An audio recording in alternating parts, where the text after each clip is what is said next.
0 people that are currently listening to us right Yeah. Hello, potential future people. Hello, posterity. We meet Hello, again. bots on YouTube. now. Hello, YouTube eventually. Anyway, so we are going to be reading An Ideal Husband by Oscar Wilde. We will start from the top of the folks that are here on the Discord. I am Amanda. She, her, or they, them pronouns, please. And I will be playing.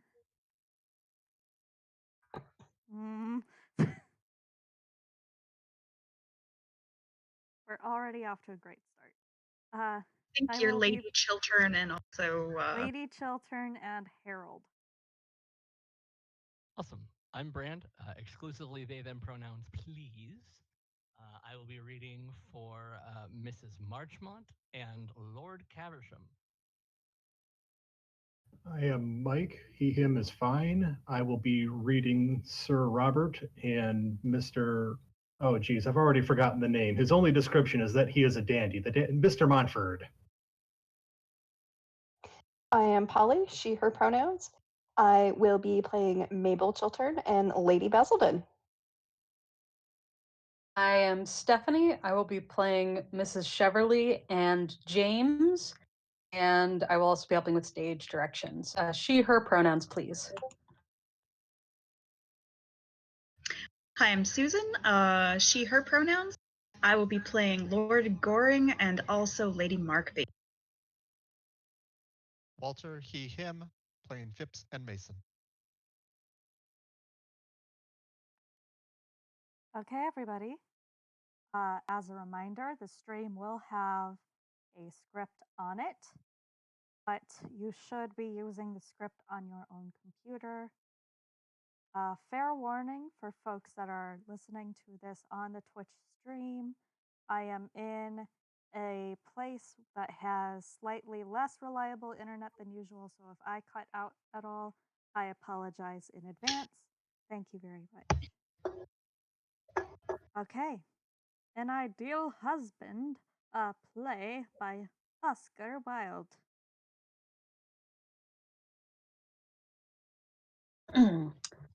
First act, scene.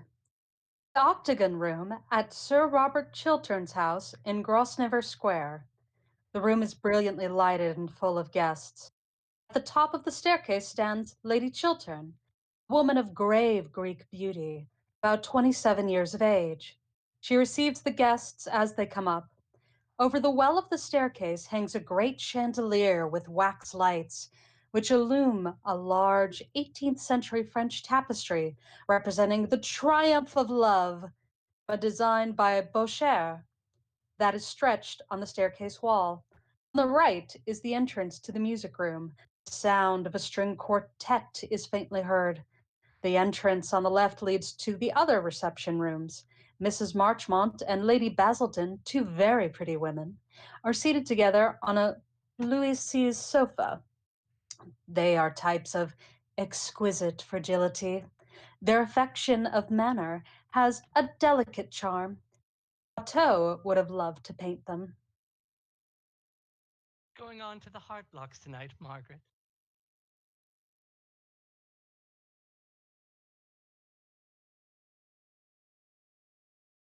Margaret? I suppose so. Are you? Yes, horribly tedious parties they give, don't they?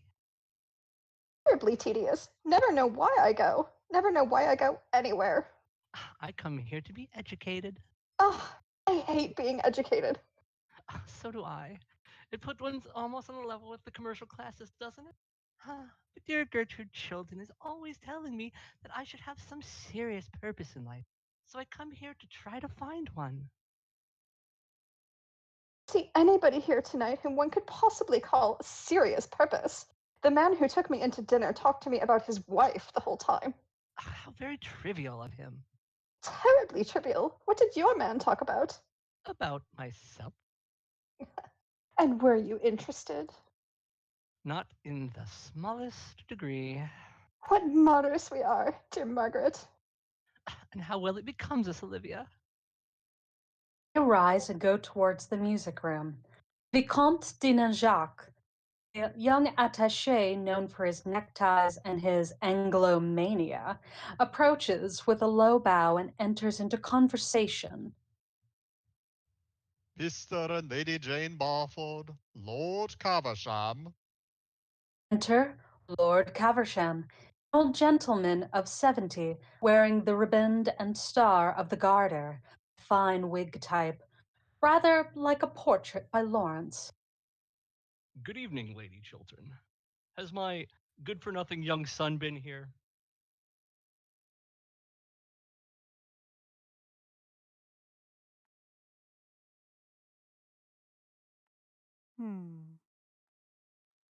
I don't think Lord Goring has arrived yet. Why do you call Lord Goring good for nothing? Maple Chiltern is a perfect example of the English type of prettiness, the apple blossom type. She has all the fragrance and freedom of a flower.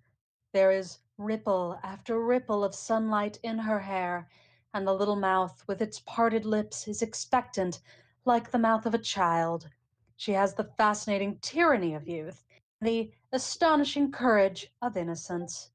To sane people, she is not reminiscent of any work of art, but she is really like a Tangara statuette and would rather be annoyed if she were told. Because he leads such an idle life. How can you say such a thing? Why, he rides in the Row at 10 o'clock every morning, goes to the opera 3 times a week, changes his clothes at least 5 times a day, and dines out every night of the season. You don't call that leading an idle life, do you? You are a very charming young lady. How sweet of you to say that, Lord Caversham. Do come to us more often. You know we were always at home on Wednesdays, and you look so well with your star. Never go anywhere now. Sick of London society. Shouldn't mind being introduced to my own tailor. He always votes on the right side.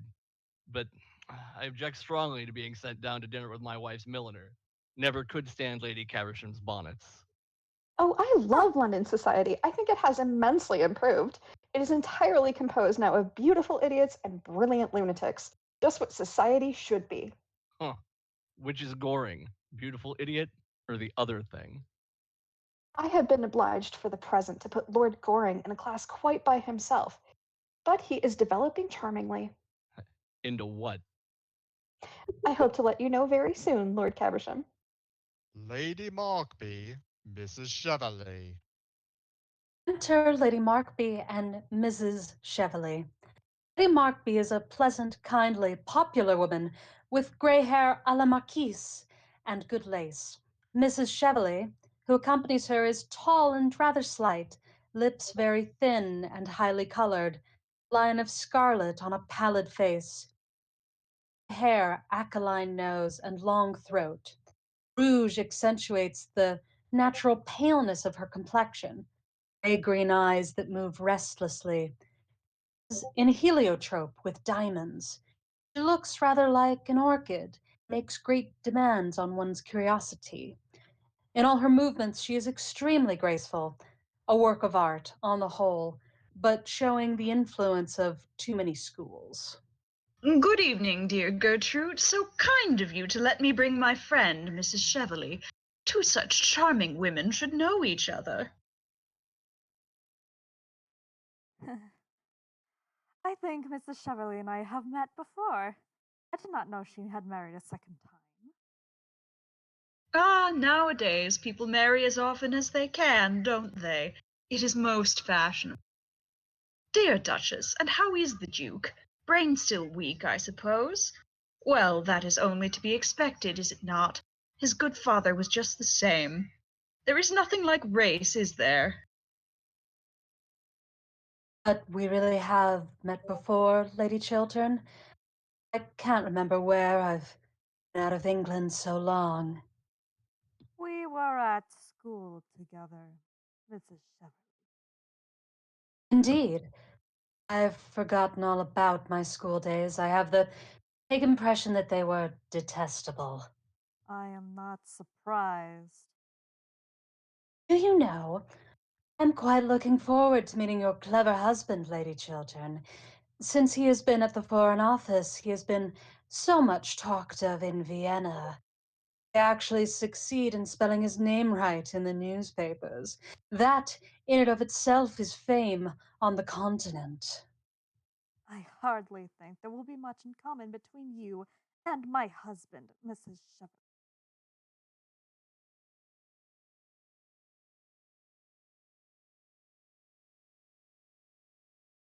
Ah, chère madame, quelle surprise. I have not seen you since Berlin. Not since Berlin, Vicomte. 5 years ago. Ah, and you are younger and more beautiful than ever. How do you manage it? I'm making it a rule only to talk to perfectly charming people like yourself. Ah, you flatter. You butter me, they say here. Do they say that here? How dreadful of them. Yes, they have a wonderful language. It should be more widely known. Sir Robert Chiltern enters. Man of 40, but looking somewhat younger. Clean shaven, with finely cut features, dark haired and dark eyed. A personality of mark. Not popular, few personalities are, but intensely admired by the few and deeply respected by the many. Note of his manner is that of perfect distinction, with a light touch of pride. One feels that he is conscious of the success he has made in life, with a tired look. Firmly chiseled mouth and chin contrast strikingly with the romantic expression in the deep set eyes. Variance is suggestive of an almost complete separation of passion and intellect, as though thought and emotion were each isolated in its own sphere through some violence of willpower. There is nervousness in the nostrils. Inaccurate to call him picturesque. Picturesqueness not survive the House of Commons. But Van Dyck would have liked to have painted his head. Good evening, Lady Markby. I hope you've brought Sir John with you. Oh, I've brought a much more charming person than Sir John. Sir John's temper has, since he has taken seriously to politics, has become quite unbearable. Really, now that the House of Commons is trying to become useful, it does a great deal of harm. I hope not, Lady Markby. At any rate, we do our best not to waste the public time, don't we? But who is this charming person you've been kind enough to bring to us? Her name is Mrs. Cheveley, one of the Dorsetshire Cheveleys, I suppose, but I really don't know. Families are so mixed nowadays. Indeed, as a rule, everybody turns out to be somebody else. Mrs. Cheveley. I seem to know the name. She has just arrived from Vienna. Ah, yes, I think I know whom you mean. Oh, she goes everywhere there and has such pleasant scandals about all her friends. I really must go to Vienna next winter. I hope there is a good chef at the embassy. Well, if there's not, the ambassador will certainly have to be recalled. Pray point out Miss Cheveley to me. I should like to see her. Let me introduce you. My dear, Sir Robert Chiltern is dying to know you. Everyone is dying to know the brilliant Miss Cheveley. Our attachés at Vienna write to us about nothing else. Thank you, Sir Robert. An acquaintance that begins with a compliment is sure to develop into a real friendship. It starts in the right manner, and I find I know Lady Chiltern already. Really? Yes, she has just reminded me that we were at school together. I remember it perfectly now. She always got the good conduct prize.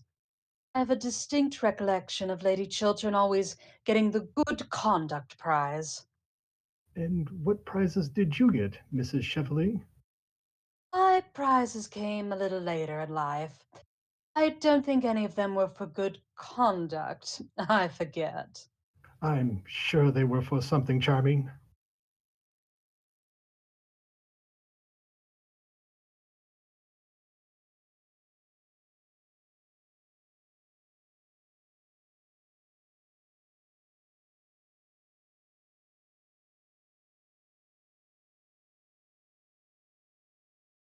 terribly haggard look of most of your pretty women in London.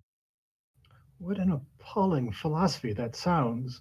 To attempt to classify you, Miss Chevalier, would be impertinence, but may I ask at heart, are you an optimist or a pessimist? Those seem to be the only two fashionable religions left to us nowadays. Oh, I'm neither. Optimism begins in a broad grin, and pessimism ends with blue spectacles. Besides, they are both of them merely poses. You prefer to be natural. Sometimes. It is such a very difficult pose to keep up. But what would those modern psychological novelists of whom we hear so much say to such a theory as that? Ah, the strength of women comes from the fact that psychology cannot explain us and can be analyzed. Women merely adored. You think science cannot grapple with the problem of women? Science can never grapple with the irrational. That is why it has no future before it in this world. And women represent the irrational? Well-dressed women do. I fear I could hardly agree with you there, but do sit down. And now tell me, what makes you leave your brilliant Vienna for our gloomy London? Or perhaps the question is indiscreet. Questions are never indiscreet. Answers sometimes are. Well, at any rate, may I know if it is politics or pleasure? Politics are my only pleasure. See, nowadays it is not fashionable to flirt till one is 40, or to be romantic till one is 45. So we poor women who are under 30, or here we are, have nothing open to us but politics or philanthropy, and philanthropy seems to me to have become simply a refuge of people who wish to annoy their fellow creatures. Or more becoming. Political life is a noble career. Sometimes. Sometimes it is a clever game, Sir Robert. And sometimes it is a great nuisance. Which do you find it? A combination of all three. Oops. Allow me. Thank you. But you have not told me what makes you honor London so suddenly. Our season is almost over. Oh, I don't care about the London season. It's too matrimonial. People are either hunting for husbands or hiding from them. I wanted to meet you. It's quite true. I know what a woman's curiosity is, almost as great as a man's. I wanted immensely to meet you and me. I hope it's not a little thing, Mrs. Chevalier. I find that little things are so very difficult to do. No, I don't think it is quite a little thing. I am so glad. Do tell me what it is. Later on. And now, may I walk you through your beautiful house? I hear your pictures are charming. Poor Baron Arnheim, you remember the Baron, used to tell me you had some wonderful carrots. Did you know the Baron Arnheim well? Intimately. Did you? At one time, Wonderful man, wasn't he? he was very remarkable in many ways. I often think it's such a pity he never wrote his memoirs. They would have been most interesting. Yes, he knew men and cities well, like the old Greek. Without the dreadful disadvantage of having a Penelope waiting at home for him. Lord Goring. Enter Lord Goring, 34, but always says he is younger. A well-bred, expressionless face. Is clever, but would not like to be thought so. A flawless dandy. He would be annoyed if were considered romantic.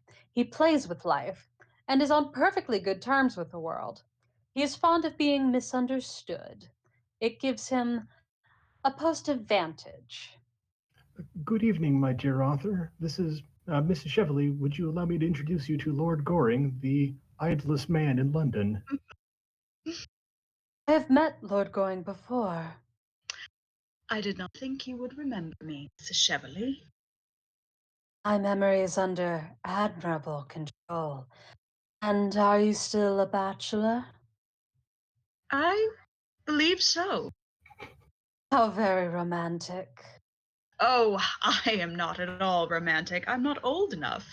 I leave romance to my sisters.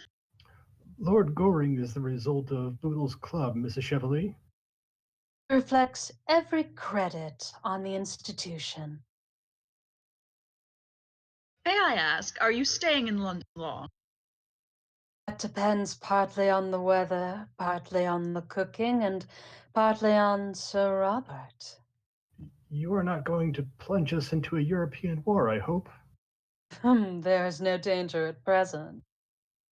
She nods to Lord Goring with a look of amusement in her eyes and goes out with Sir Robert Chiltern. Lord Goring saunters over to Mabel Chiltern. You are very late.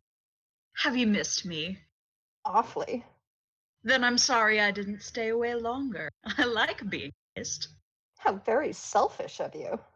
I am very selfish.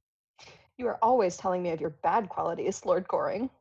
I've only told you half of them as yet, Mabel. Are the others very bad? Quite dreadful. When I think of them at night, I go to sleep at once. Well, I delight in your bad qualities. I wouldn't have you part with one of them. How very nice of you. But then you are always nice. By the way, I want to ask you a question, Miss Mabel. Who brought Mrs. Chevalier here?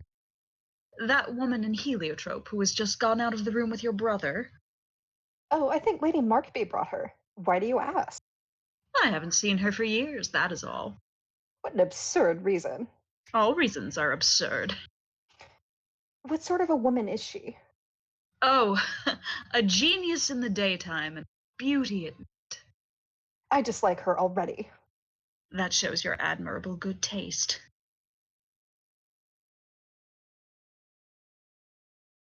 Ah, the English young lady is a dragon of good taste, is she not? Quite the dragon of taste. So the newspapers are always telling us. I read all your English newspapers. I find them so amusing. Then, my dear Nanjak, you must certainly read between the lines. I should like to, but my professor objects. May I have the pleasure of escorting you to the music, mademoiselle? Delighted, Vicomte. Quite delighted. Aren't you coming to the music room? Not if there is any music going on, Miss Mabel. The music is in German. You wouldn't understand it. Goes out with the Vicomte de Nanjac. Lord Caversham comes up to his son. Welstra, what are you doing here? Wasting your life as usual? You should be in bed, sir. You keep too late hours. I heard you the other night And Lady Rutford's dancing to 4 o'clock in the morning. Only 4:45, father. Can't make out how you stand London society. The thing has gone to the dogs. A lot of the damned nobodies talking about nothing. I love talking about nothing, father. It's the only thing I know anything about. You seem to me to be living entirely for pleasure. What else is there to live for, father? Nothing ages like happiness. You are heartless, sir. Very heartless. I hope not, father. Good evening, Lady Basildon. Are you here? I had no idea you ever came to political parties. I adore political parties. They're the only place left to us where people don't talk politics. I delight in talking politics. I talk them all day long, but I can't bear listening to them. I don't know how the unfortunate men in the House stand those long debates. By never listening. Really? Of course. You see, it is a very dangerous thing to listen. If one listens, one may be convinced, and a man who allows himself to be convinced by an argument is a thoroughly unreasonable person. Ah, that accounts for so much in men that I have never understood, and so much in women that their husbands never appreciated them. Our husbands never appreciate anything in us. We have to go to others for that. Yes, always to others, have we not? And those are the views of the two ladies who are known to have the most admirable husbands in London. That's exactly what we can't stand. My Reginald is quite hopelessly faultless. He is really unendurably so at times. There is not the smallest element of excitement in knowing him. How terrible. Really, the thing should be more widely known. Basildon is quite as bad. He is as domestic as if he was a bachelor. My poor Olivia. We've married perfect husbands, and we are all well punished for it. I should have thought it was the husbands who were punished. Oh dear no. They are as happy as possible.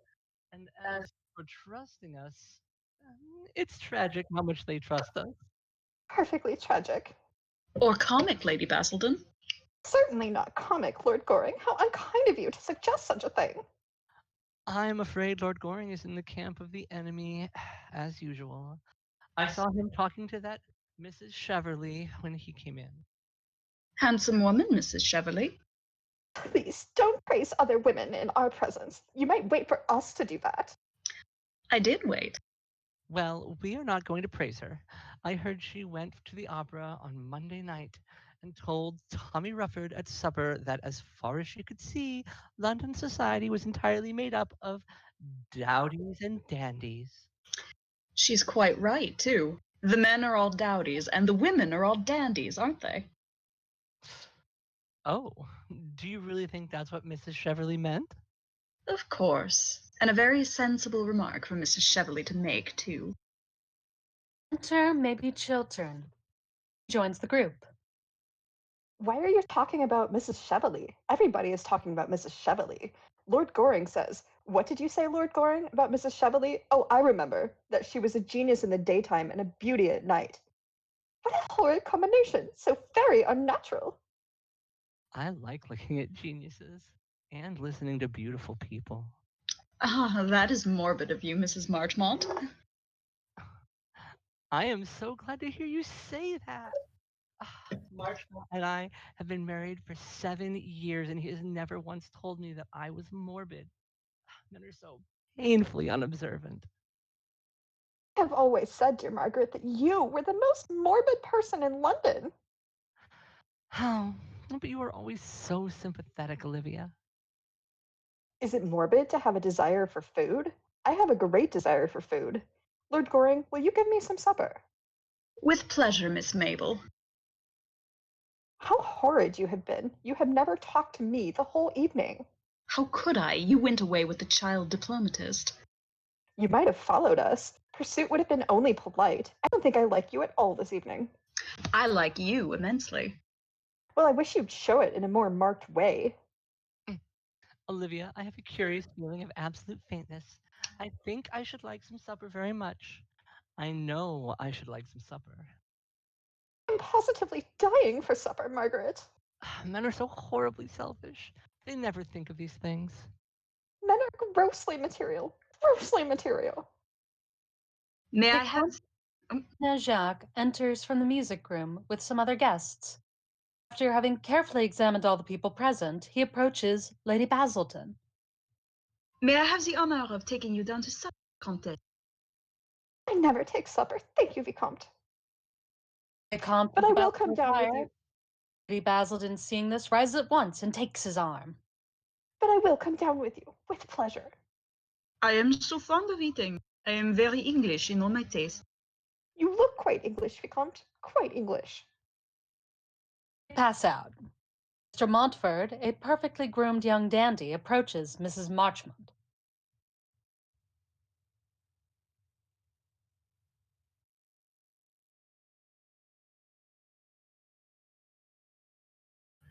Like some supper, Mrs. Marchmont? Thank you, Mr. Montford. I never touch supper.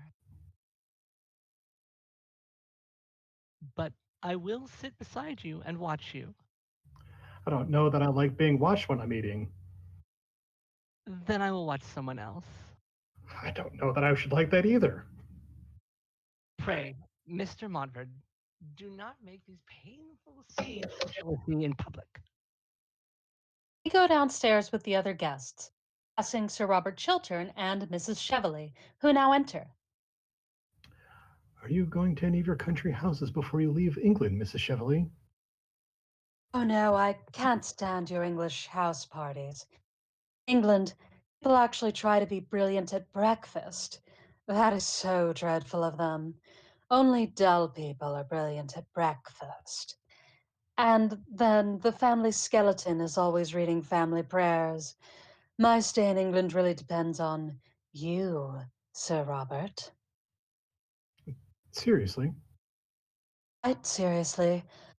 I want to talk to you about a great political and financial scheme, about this Argentine Canal Company, in fact. What a tedious practical subject for you to talk about, Mrs. Cheveley. Oh, I like tedious, practical subjects. What I don't like are tedious, practical people. There's a wide difference. Perhaps you are interested, I know, in international canal schemes. You were Lord Radley's secretary, weren't you, when the government bought the Suez Canal shares? Yes, but the Suez Canal was a very great and splendid undertaking. It gave us our direct route to India. It had imperial value. It was necessary that we should have control. This Argentine scheme is a commonplace stock exchange swindle.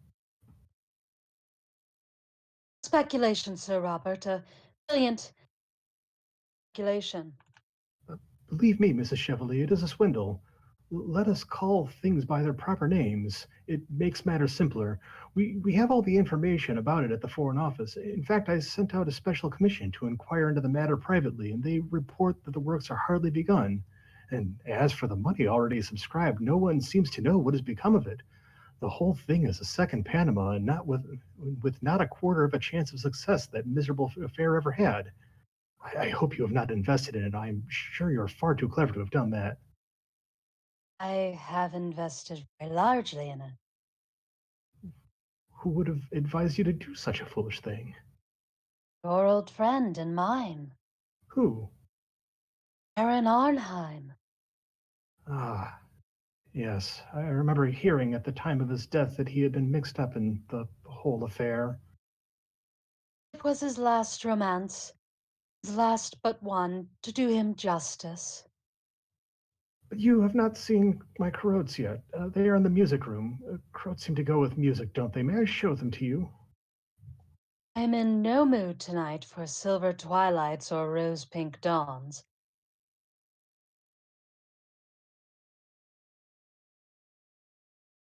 I fear I have no advice to give you, Mrs. Cheveley, except to interest yourself in something less dangerous. The success of the canal depends, of course, on the attitude of England, but I am going to lay the report of the commissioners before the House tomorrow night. That you must not do. In your own interest, Sir Robert, to say nothing of mine, you must not do that. My own interests? My dear Mrs. Cheveley, what do you mean? Sir Robert, I will be frank with you.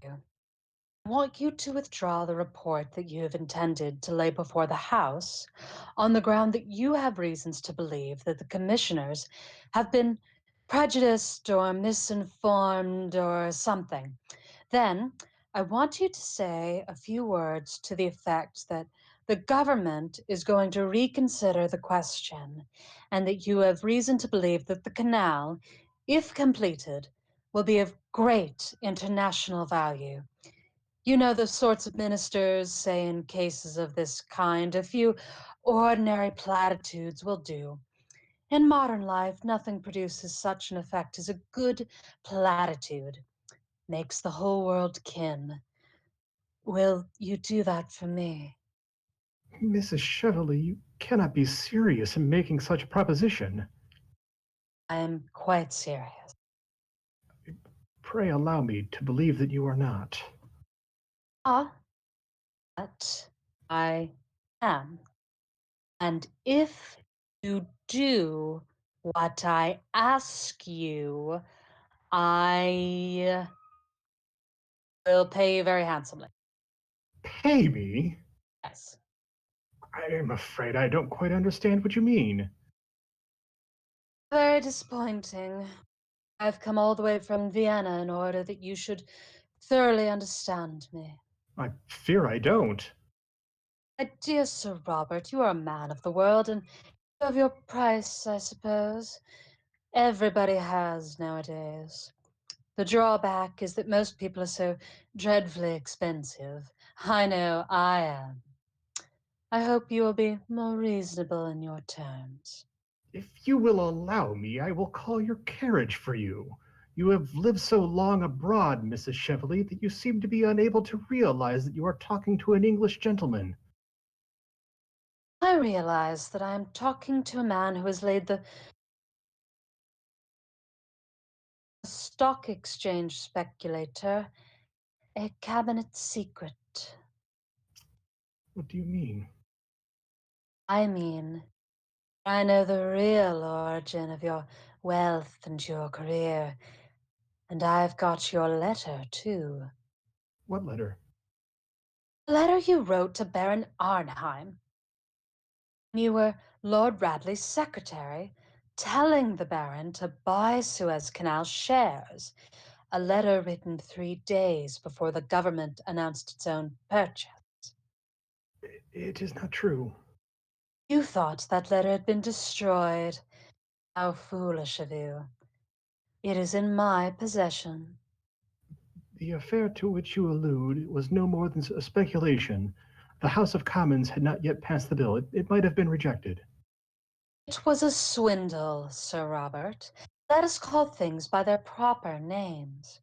It makes everything simpler. And now I am going to sell you that letter, and the price I ask for it is your public support of the Argentine scheme. You made your own fortune out of one canal. You must help me and my friends to make our fortunes out of another. It is infamous what you promote. Infamous. Oh no, this is a game of life as we all have to play it, Sir Robert, sooner or later. I cannot do what you ask of me. You mean you cannot help doing it? You know you are standing at the edge of a precipice, and it is not for you to make terms, it is for you to accept them. Supposing you refuse, What then? my dear Sir Robert, what then? You're ruined is all. Remember to what a point your Puritanism in England has brought you. In old days, nobody pretended to be a bit better than his neighbors. In fact, no one to be a bit better than one's neighbor was considered excessively vulgar and middle class. With our modern mania for morality, everyone has to pose as a paragon of purity, incorruptibility, and all the other 7 deadly virtues, and what is the result? You all go over like 9 pins, one after the other. Not a year passes in England without someone disappearing.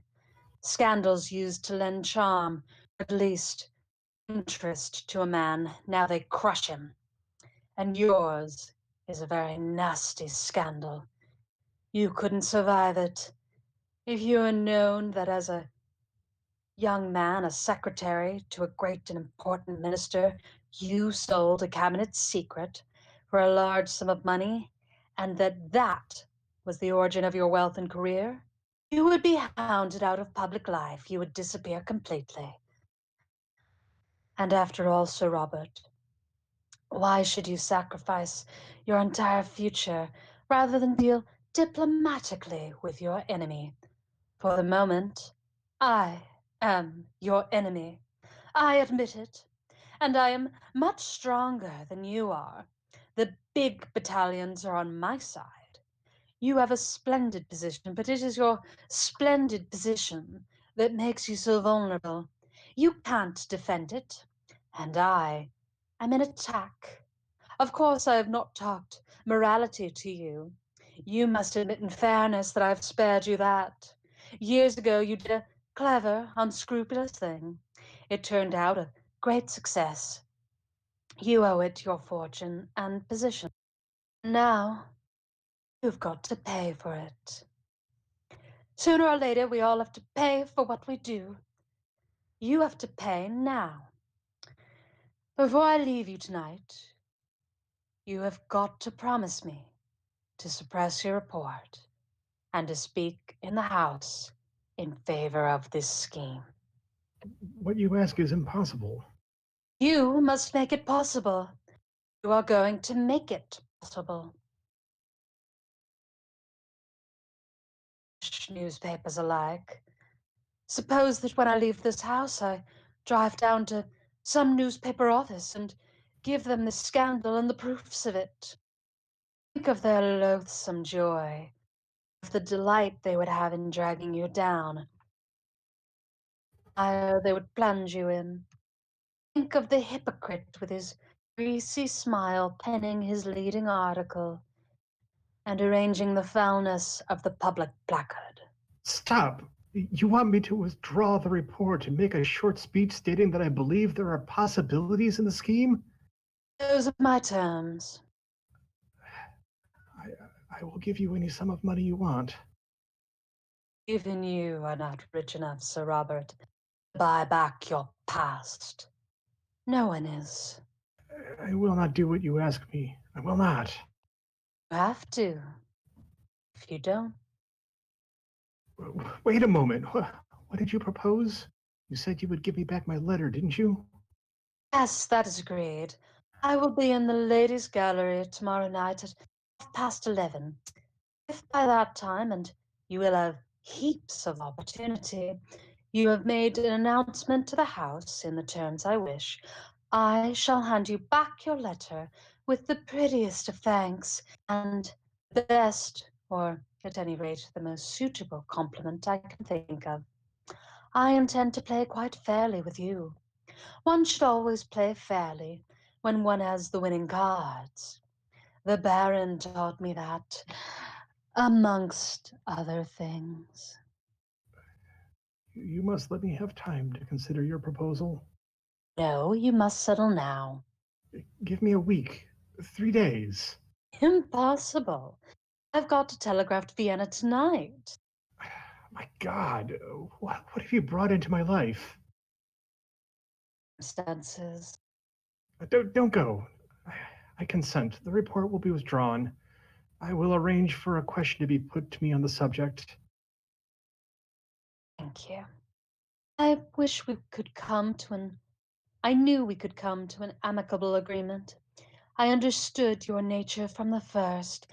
I analyzed you, though you did not adore me. And now you can get my carriage for me, Sir Robert. I see the people coming up from supper, and Englishmen always get romantic after a meal, and that bores me dreadfully. Exit Sir Robert Chiltern. Enter guests. Lady Chiltern, Lady Markby, Lord Caversham, Lady Basilton, Mrs. Marchmont, Vicomte de Najac, Mr. Mountford.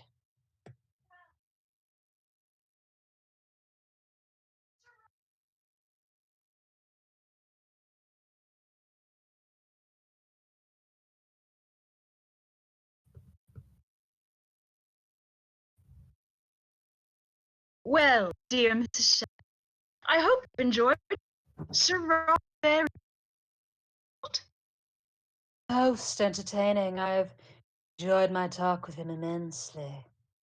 He's interesting, really career, and he's married a most admirable Lady Chiltern, a woman of very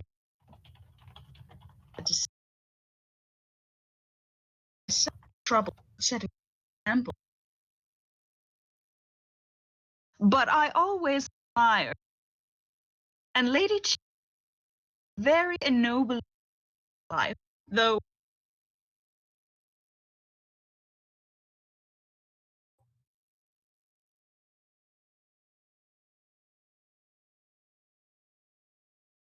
is this better?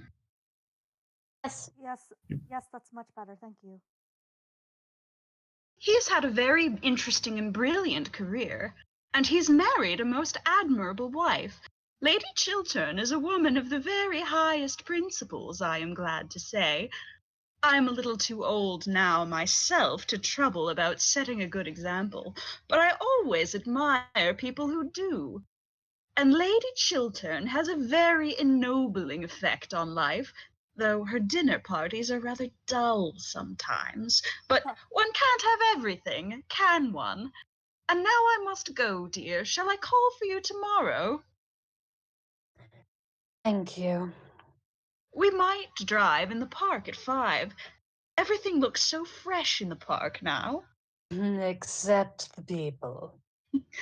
Perhaps the people are a little jaded. I've often observed that the season, as it goes on, produces a kind of softening of the brain. However, I think anything is better than high intellectual pressure. That is the most unbecoming thing there is. It makes the noses of the young girls so particularly large, and there's nothing so difficult to marry as a large nose. Men don't like them. Good night, dear. Good night, Gertrude. What a charming house you have, Lady Chiltern. I've had a delightful evening. And so interesting getting to know your husband. Why did you wish to meet my husband, Mrs. Cheverly? Oh, I'll tell you. I wanted to interest him in this Argentine canal scheme, of which I dare say you've heard. And I found him most susceptible to reason, I mean. A rare thing in a man. I converted him in 10 minutes. He's going to make a speech in the House tomorrow night in favor of the idea. We must go to the latest gallery and hear him. It will be a great occasion. There must be some mistake. That scheme could never have my husband's support. Oh, I assure you it's all settled. I don't regret my journey from Vienna now. It's been a great success. But of course, for the next 24 hours, the whole thing is a dead secret. A secret? Between whom? Between your husband and myself. Your carriage is here, Mrs. Cheverly. Thank you. Good evening, Lady Chiltern. Good night, Lord Goring. I am at Claridge's. Don't you think you might leave a card? If you wish it, Mrs. Cheverly. Oh, don't be so solemn about it, or I shall be obliged to leave a card on you. In England, I suppose that would hardly be considered en regale. Abroad, we are more civilized. Will you see me down, Sir Robert?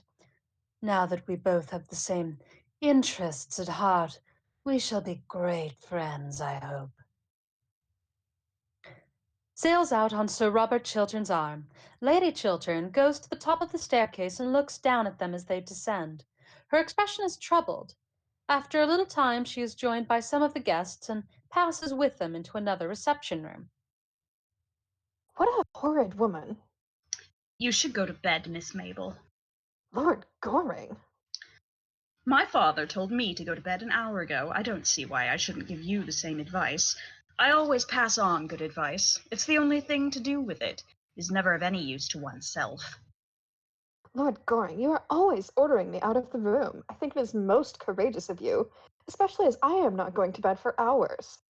You can come and sit down if you like, and talk about anything in the world except the Royal Academy, Mrs. Cheverly, or novels in the Scotch dialect. They are not improving subjects. What is this? Someone has dropped a diamond brooch. Quite beautiful, isn't it? I wish it was mine, but Gertrude won't let me wear anything but pearls, and I am thoroughly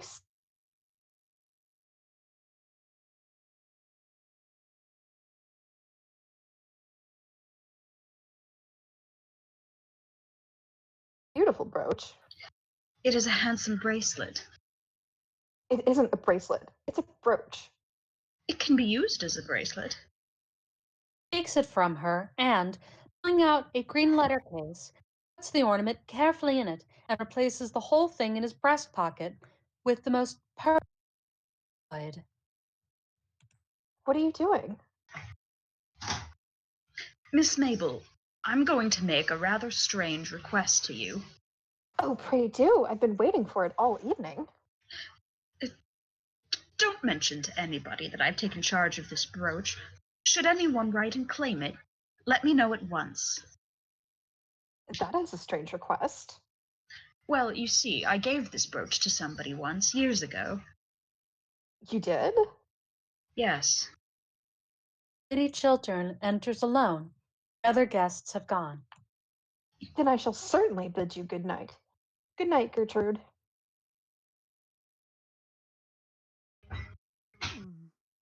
Apparently. Good night, dear. You saw whom Lady Markby brought here tonight. Yes. It was an unpleasant surprise. What did she come here for? Apparently to try to lure Robert. Pulled some fraudulent scheme in which she is interested. The Argentine Canal, in fact. She has mistaken her man, hasn't she? She is incapable of understanding an upright nature like my husband's. Yes, I should fancy she came to grief if she tried to get Robert into her toils. It is extraordinary what astounding mistakes clever women make. I don't call women of that kind clever. I call them stupid. Same thing, often. Good night, Lady Chiltern. Good night. Enter Sir Robert Chiltern. My dear Arthur, are you not going? Stop a little. Afraid I can't, thanks. I've promised to look in at the Heartlocks. I believe they've got a mauve Hungarian band that plays mauve Hungarian music. See you soon. Goodbye. Exit. How beautiful you look tonight, Gertrude. Robert, it's not true, is it? You are not going to lend your support to this Argentine speculation. You couldn't. But who told you I intended to do so? That woman who has just gone out, Mrs. Cheverly, as she calls herself now. She seemed to taunt me with it. Robert, I know this woman. You don't. We were at school together. She was untruthful, dishonest, an evil influence on everyone whose trust or friendship she couldn't win. I hated, I despised her. She stole things. She was a thief. She was sent away for being a thief. Why do you let her influence you? Gertrude, what you say may be true, but it happened many years ago. It is best forgotten. Mrs. Cheverly may have changed since then. No one could be entirely judged by their past. One's past is what one is. It is the only way by which people should be judged. That is a hard saying, Gertrude. It is a true saying, Robert.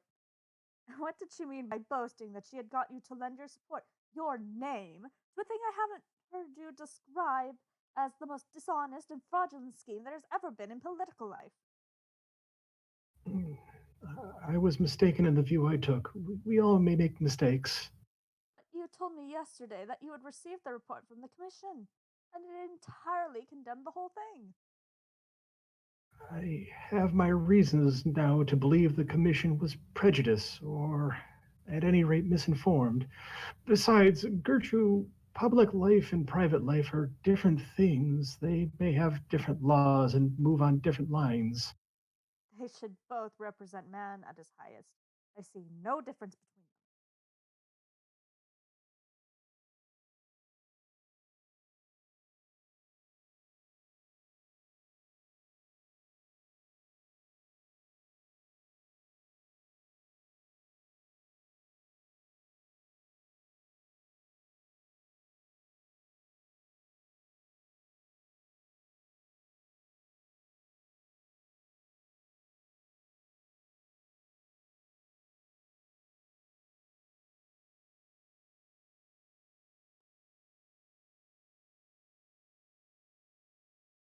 Can you hear me now?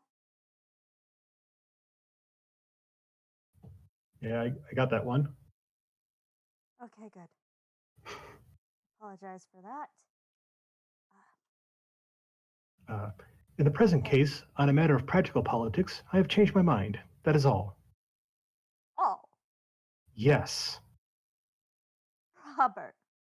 Oh, it is horrible that I should have to ask you such a question. Robert, are you telling me the whole truth? Why would you ask me such a question? Mm, why do you not answer Gertrude, truth is a very complex thing, and politics is a very complex business. There are wheels within wheels. One may be under certain obligations to people that one must pay. Sooner or later in political life, one has to compromise. Everyone it? does. Robert, why do you talk so differently tonight from the way I've always heard you talk? Why are you changed? I am not changed, but circumstances alter things. Circumstances should never alter principles. But if I told you What? that it was necessary, vitally necessary, It can never be necessary to do what is not honorable. Or if it be necessary, then what is it that I have loved? But it is not, Robert. Tell me it is not. Why should it be? What gain would you get? Money? We have no need of that. And money that comes from a tainted source is a degradation. Power? But power is nothing in itself. There's power to do good, that is fine. That and that only. What is it then? Robert, tell me why you are going to do this dishonorable thing. Gertrude, you have no right to use that word. I told you it was a question of rational compromise. It is no more than that. Robert, that is all very well for other men, for men who treat life simply as sordid speculation. But not for you, Robert. Not for you. You are different. All your life, you've stood apart from others. You have never let the world soil you. To the world, as to myself, you have been an ideal always. Be that ideal still. That great inheritance, throw not away. That tower of ivory, do not destroy. Robert, men can love what is beneath them. Things unworthy, stained, dishonored. We women worship when we love. When we lose our worship, we lose everything. Oh, don't kill my love for you. Don't kill that. Gertrude. I know that there are some men with horrible secrets in their lives. Men who have done some shameful thing and who, in some critical moment, have to pay for it by doing some other act of shame. Oh, don't tell me you are such as they are. Robert, is there in your life any secret dishonor or disgrace? Tell me at once that That what? our lives may drift apart, Drift apart? that they may be separate entirely. It would be better for us both. Gertrude, there's nothing in my past life that you might not know. I was sure of it, Robert. I was sure of it. But why did you say those dreadful things? Things so unlike your real self. Don't let us ever talk of the subject again. You will write, won't you, to Mrs. Cheverly and tell her that you cannot support this scandalous scheme of hers. If you have given her any promise, you must take it back. That is all. Must I write her and tell her that? Surely, Robert. What else is there to do? I might see her personally. It would be better. You must never see her again, Robert. She is not a woman you should ever speak to. She is not worthy to talk to a man like you.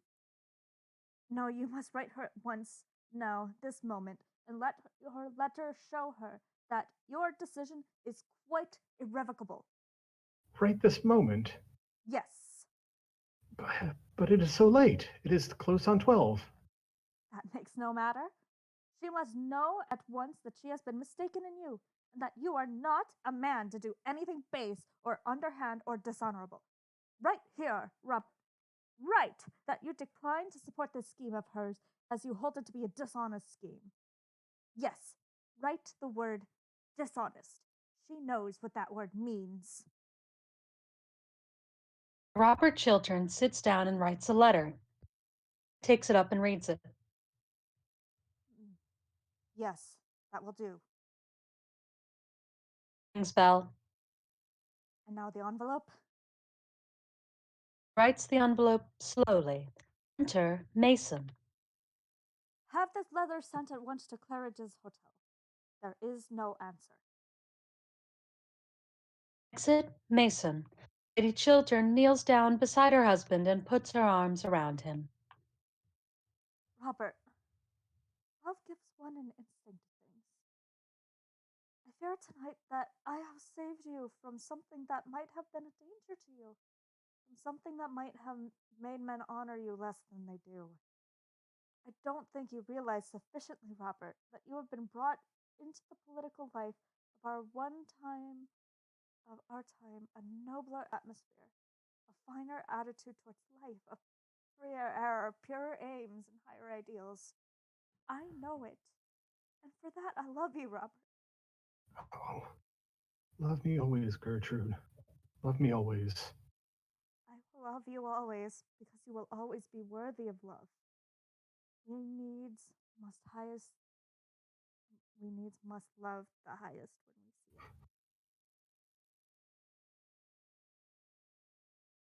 Kisses him and rises and goes out. Sir Robert Chiltern walks up and down for a moment, then sits down and buries his face in his hands. The servant enters and begins pulling out the lights. Sir Robert Chiltern looks up. Put out the lights, Mason. Put out the lights. The servant puts out the lights. The room becomes almost dark.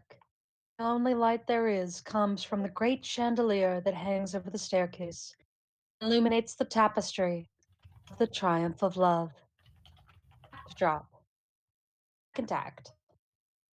Scene. Morning room at Sir Robert Chiltern's house. An armchair. Sir Robert Chiltern is standing in front of the fireplace. He is evidently in a great state of mental excitement and distress. As the scene progresses, he paces nervously up and down the room. My dear Robert, it's a very awkward business. Very awkward indeed. You should have told your wife the whole thing. Secrets from other people's wives are a necessary luxury in modern life. So at least I'm always told at the club by people who are bald enough to know better. But no man should have a secret from his own wife. She invariably finds it out. Women have such wonderful instinct about things. They can discover everything except the obvious. Fuck you, Lord Goring. Arthur, I couldn't tell my wife. When could I have told her? Not last night. It would have made a lifelong separation between us, and I would have lost the love of the one woman in the world I worship, the only woman who has ever stirred love in me. Last night it would have been quite impossible. She would have churned from me in horror and contempt. Is Lady Chiltern as perfect as all that? Yes, my wife is as perfect as all that. What a pity. I beg your pardon, my dear fellow. I didn't quite mean that, but if what you tell me is true, I should like to have a serious talk about life with Lady Chiltern. It would be quite useless. May I try? Yes, but nothing would make her alter her views. Well, at the worst, it would simply be a psychological experiment. All such experiments are terribly dangerous. Everything is dangerous, my dear fellow. If it wasn't so, life wouldn't be worth living. Well, I am bound to say that I think you should have told her years ago. When we were engaged, do you think she would have married me if she had known that the origin of my fortune is such as it is, the basis of my career is such as it is, and that I had done a thing that I suppose most men would call shameful and dishonorable? Yes, most men would call it ugly names. There is no doubt of that.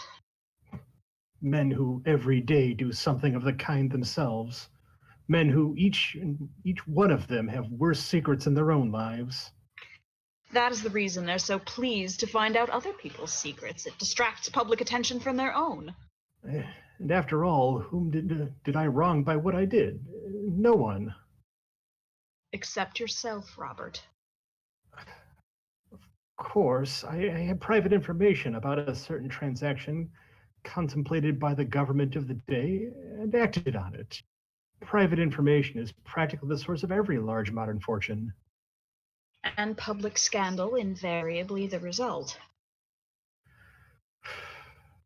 Arthur, do you think that what I did nearly 18 years ago should be brought up against me now? Do you think it fair that a whole man's whole career should be ruined for a fault done in one's boyhood almost? I was 22 at the time. I had double misfortune of being well born and poor, two unforgivable things nowadays. Is it fair that the folly, the sin of one's youth, if men choose to call it a sin, should wreck a life like mine, should place me in the pillory, should shatter all that I have worked for, all that I have built up? Is it fair, Arthur? Life is never fair, Robert, and perhaps it is a good thing for most of us that it is not. Every man of ambition has to fight this century with its own weapons. What this century worships is wealth. The god of this century is wealth. To succeed, one must have wealth. At all costs, one must have wealth. You underrate yourself, Robert. Believe me, without wealth you could have succeeded just as well. When I was old, perhaps. When I had lost my passion for power, could not use it. When I was tired, worn out, disappointed, I wanted my success when I was young. Youth is the time for success. I couldn't wait. Well, you certainly have had your success while you are still young. No one in our day has had such a brilliant success. Undersecretary for Foreign Affairs at the age of 40. That's good enough for anyone, I should think. And if it is all taken away from me now, if I lose everything over a horrible scandal, if I am hounded from public life... Robert, how could you have sold yourself for money? I did not sell myself for money. I bought success at a great price, that is all. Yes, you certainly paid a great price for it. But what first made you think of doing such a thing? Baron Arnheim. Damn scoundrel. He was a man of the most subtle and refined intellect, a man of culture, charm, and distinction, one of the most intellectual men I ever met. Ah, I prefer a gentlemanly fool any day. There is more to be said for stupidity than people imagine. Personally, I have a great admiration for stupidity. It is a sort of fellow feeling, I suppose. But how did he do it? Tell me the whole thing. One night, after dinner, at Lord Radley's, the Baron began talking about success in modern life as something one can do to an absolutely definite science. With that wonderfully fascinating, quiet voice of his, he expounded on to us those terrible of all philosophies, the philosophy of power, preached to us the most marvelous of all the gospels, the gospel of gold. I think I was living then in Park Lane, the house Lord Woolcombe was now. I remember so well how, with a strange smile on his pale, curved lips, he led me through this wonderful picture gallery, showed me his tapestries, his enamels, his jewels, his carved ivories, made me wonder at the strange loveliness of luxury in which he had lived, and then told me that luxury was nothing but a background, a painted scene in a play, and that power over other men, power over the world, was the one thing worth having, the one supreme pleasure worth having, the one joy one never tired of, and that in our century, only the rich possessed it. A thoroughly shallow creed. I didn't think so then. Don't think so now. Wealth has given me enormous power. It gave me, at the very outset of my life, freedom. And freedom is everything. You've never been poor and never known what ambition is. You cannot understand what a wonderful chance the Baron gave me. Such a chance few men get. Fortunately for them, if one is to judge by results. But tell me, definitely, how did the Baron finally persuade you to, well, to do what you did? When I was going away, he said to me that if I ever could give him any private information of real value, he would make me a very rich man. I was dazed at the prospect he held out to me, and my ambition and my desire for power at the time were boundless. 6 weeks later, certain private documents passed through my hands. State documents? Yes.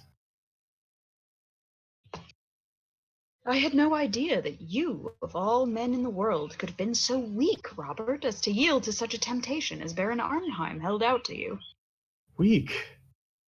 I'm sick of hearing that phrase. Sick of using it about others. Weak. Do you really think, Arthur, that it is weakness that yields to temptation? I tell you, there are such terrible temptations that it requires strength and courage to yield to stake all one's life on a single moment, to risk everything in one throw. Whether the stake be power or pleasure, I care not. There is no weakness in that. There is a horrible, terrible courage. I had that courage. I sat down the same afternoon and wrote Baron Arnheim the letter with this woman now whole. He made $750,000 over that transaction. I £110,000. You were worth more, Robert. No, that money gave me exactly what I wanted, power over others. I went into the house immediately. The Baron advised me in finance from time to time. Before 5 years, I had almost trebled my fortune.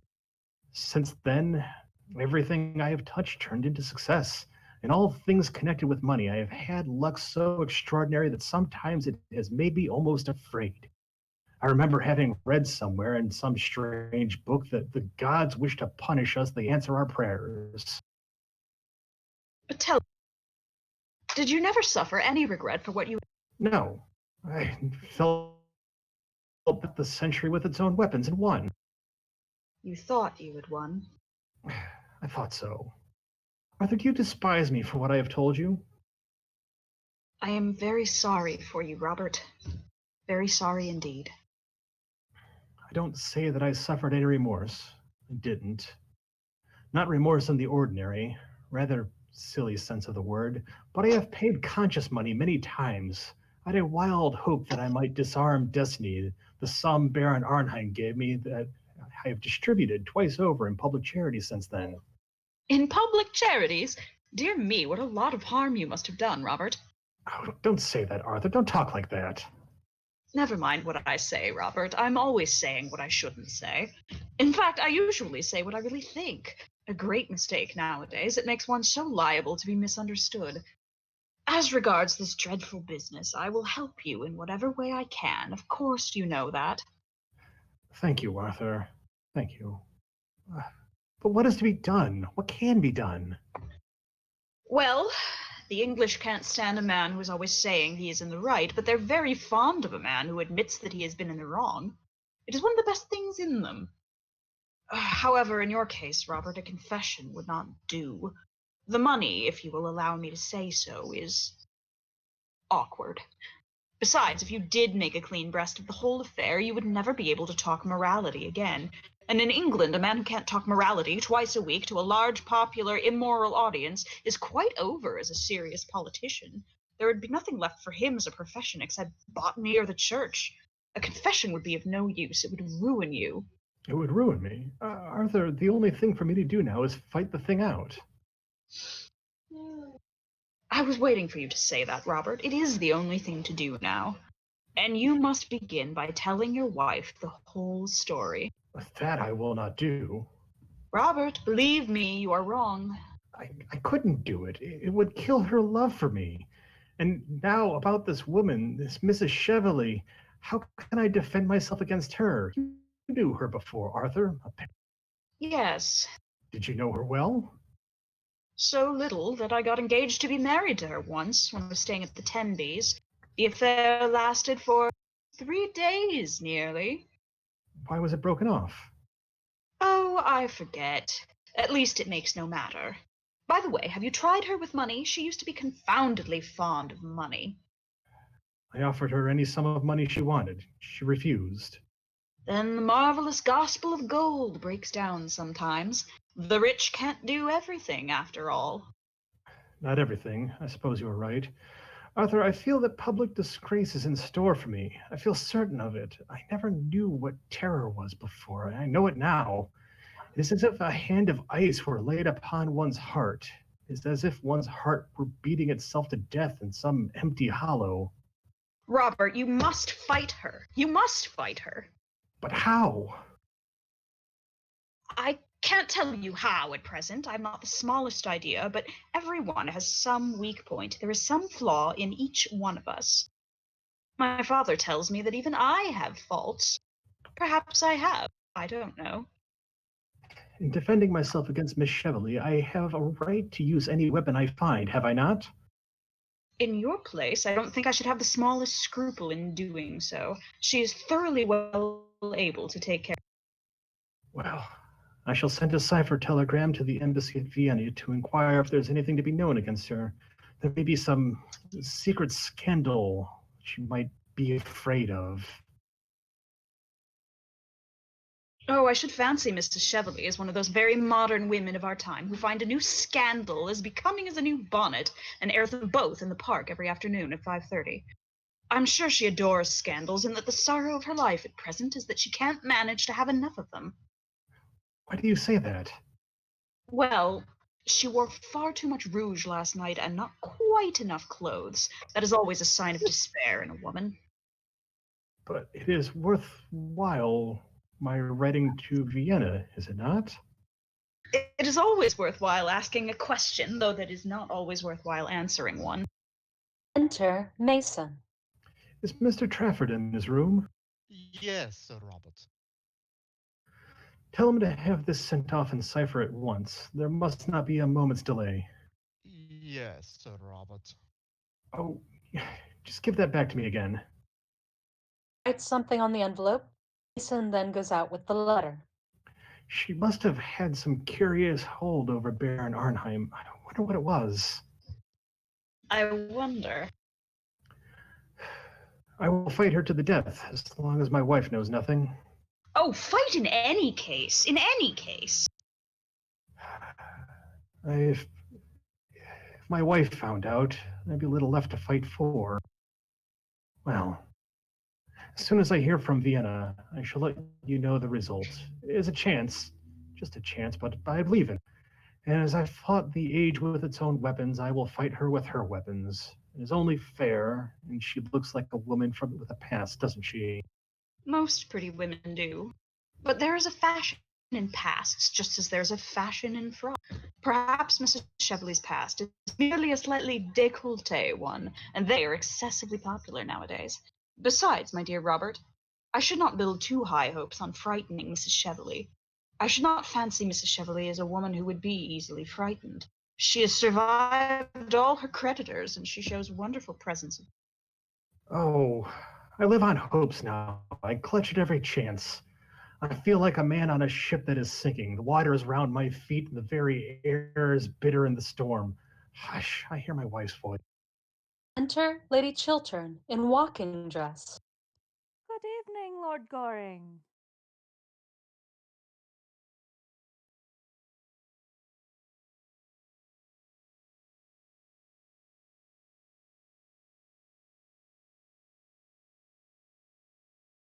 Good evening, Lord Goring.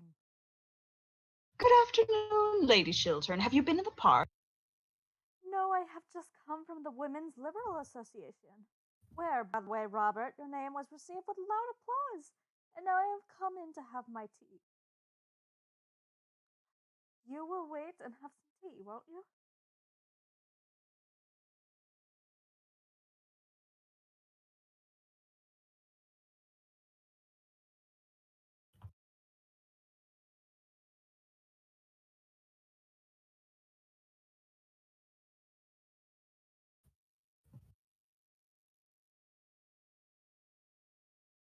Am I still dying? My audio, is it still?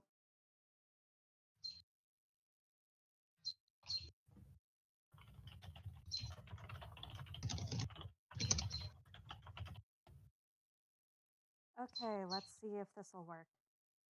Oh, that sounds good. Better. Oof.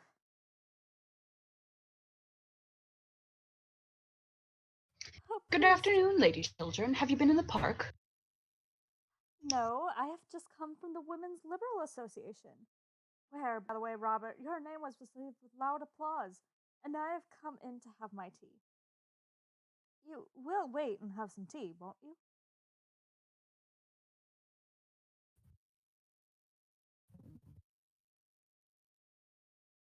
I'll wait for a short time, thanks.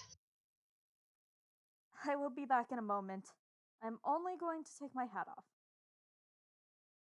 Oh, please don't. It is so pretty. One of the prettiest hats I ever saw. I hope the Women's Liberal Association received it with loud applause. We have much more important work to do than look at each other's bonnets, Lord